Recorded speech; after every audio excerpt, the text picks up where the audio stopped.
Who pays the tariffs? The Chinese government pays a tariff. No, they don't. Yes, they do. I want to say, I'm an importer and an exporter for 20 years. Okay. When a product comes into the US, there's something called a tariff sheet. Okay. I, as the buyer of that product, follow US law and pay the tariff. I'm an American citizen, an American taxpayer.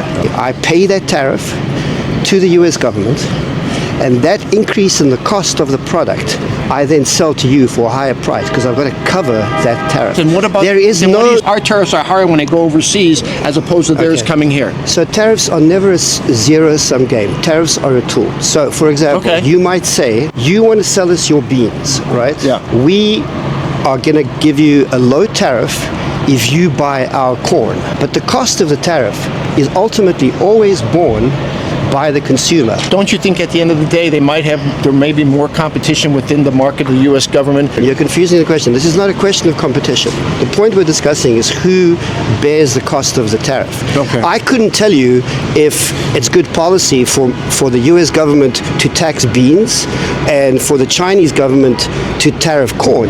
But what I can absolutely assure you is that a product that comes into the U.S. is paid for by a U.S. company, and the increased cost of that is borne by all of us. I am an importer and exporter. I do it for a living. Okay. Then what's the alternative? If at one point in our history, in our country's history, it was tariffs that paid for our economy. Tariffs don't pay for your economy. But they did. We didn't have income taxes. That was before we had municipal infrastructure. Correct.